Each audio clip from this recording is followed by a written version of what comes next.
sa 67 ka mga barangay nutrition scholars sa Ozamis City, gidawat ang 3 ka bulan nga honorarium gikan sa Asenso Ozamis Administration. Ani ang report ni Yon Chumidalo. Malipayong gidawat sa 67 City ka mga volunteer barangay nutrition scholars kun BNS sa Ozamis City ang ilang 3 ka bulan nga honorarium nga nagkantidad og 6,000 pesos nga gipanguluhan ni City Nutrition Officer Miss Lilet Navarez ug Mr. Rodrigo Silada natong September 10. Isip counterpart allowances gikan sa buhatan ni Ozamis City Mayor Attorney Henry Indy Waminal Jr. ug sa Asenso Ozamis Administration. Ang inyong pahalipay for the month of May, June, and July 2024, ipanghatag karong hapuna. Gamay ra ni kaayo siya, ubot hunahunaon sa kadako sa inyong pagpangalagad apan kinasing-kasing yun ni nga gihatag ninyo pinagi sa atong halangdon nga mayor ug giaprobahan sa atong city council sa atong sangguniang panglungsod ang mao nga pahalipay alang kaninyo. Saksi sa honorarium payout ang mga membro sa konseho sa syudad nga gipanguluhan ni Vice Mayor Simplicia Bibineri nga mo'y mihatag sa welcome address samtang si Executive Assistant to the Mayor for Barangay Affairs o kaning Liga Vice President Mr. John Lucdor mao ang mipahayag sa inspirational message sa ngalan ni Mayor Henry Indy Waminal Jr. Sa inyong pagtimbaya sa maong imbitasyon nga magkahiusa ta karong hapuna dinhi aron sa ingon inyong madawat ang ginagmay nga pahalipay gikan sa atong LGU Ozamis nga gipanguluhan sa atong pinalangga nga Mayor Attorney Henry Indy Waminal Jr. o ingon man sa atong mga sakop sa sangguniang panglungsod dinhi sa Ozamis. Kabalo magyud mo giunsa ni hardol sa Asenso Administration nganong nakahimo tag mga daghang mga programa labi na kining sa mga health nga programs, no? Of course, in behalf sa ato ang mayor na say gustong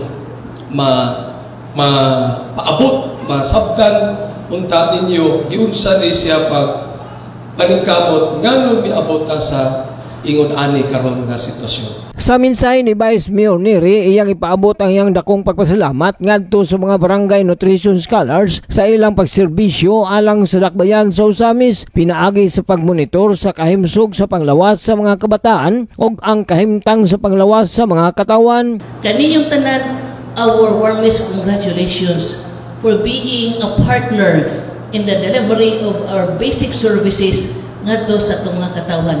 Ilibin na yun kagilantam yun nato sa Asenso Ozamis ang importante kayong panglawas ug kamug yun ang gitahasan nga mo tutok niini mulantaw sa nakalain-lain nga mga sityo o barangay. Gipayag usab ni Mayor Indy ang iyang mensahe pinaagi ni former Councilor Lucdor din iyang gisaysay ang pagkahalang dun sa mga programa nga gitagana sa Asenso Administration usana nini ang free hospitalization program tabang nga alang sa mga katawhan nga walay igong pinansyal nga kahingungaan alang sa pagpahospital. Gikan pa biya og atong dumdumon sa 2019 dito nagsugod ang atoang ang free hospitalization program bisan sa private hospitals. Diha makita nato giunsa tapag pangga sa ato ang Asenso Administration. Of course, dili nato makalimtan nga kamong tanan mga BNS sa tibuok Ozamis pinangga gyud mo ni Mayor Attorney Indy Waminal. Dugang pa, kini nga panag-apod-apod sa maong honorarium pamatuod sa apresasyon sa Asenso Ozamis Administration sa kakugi og operasyon sa matag barangay nutrition scholars nga maoy nagiya sa nutrition og kahimtang sa panglawas sa katawan sa syudad diin kini bugos nga gisuportahan ni Mayor Waminal. Karong adlaw gusto niya nga mapaabot ang iyang pagpasalamat pinaagi sa paghatag sa inyo sa kanang counterpart na matud pa ni Vice Mayor, dili kay ni siya dako, pero makahatag yun ni og kalipay kay mao man ni ang pag-ila giunsa ninyo paghago, giunsa ninyo pagtabang ang Asenso Administration para nga malambo ang ato ang panglawas. Hingpit nga giila ni Mayor Indy ang makanunayong pagserbisyo sa matag barangay nutrition scholar aron masiguro ang kahimtang sa panglawas sa katawan nga sakop sa ilang matag barangay. Expert mo ni Ana Bahina kay ngano kada panahon inyo gining gigugol tagsa-tagsa og bisita ang inyong mga tao. So na expert mo tungod kay nahibalo mo unsa ang atong mga problema sa atong katawan sa matag barangay.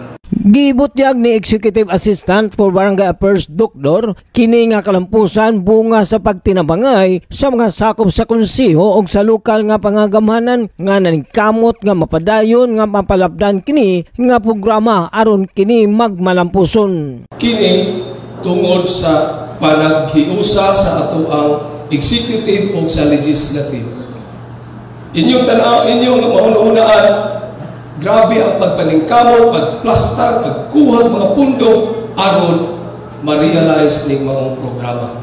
Kini nga mga barangay nutrition scholars kun BNS usa sa pinakaimportanteng barangay-based volunteer workers nga responsable sa paghatod sa mga serbisyo sa nutrition o guban pang mga kalihukan nga may kalabutan sa panglawas sa komunidad. Lakip nini ang backyard food production, environmental sanitation, kultura, mental feeding o family planning sa barangay. Alayon sa mantra sa probinsya nga misamis nun magpuyong malinawon, malambuon o malipayon. Pinaagi sa pagkabot sa kahimsog sa panglawas, pinaagi sa maayong nutrisyon.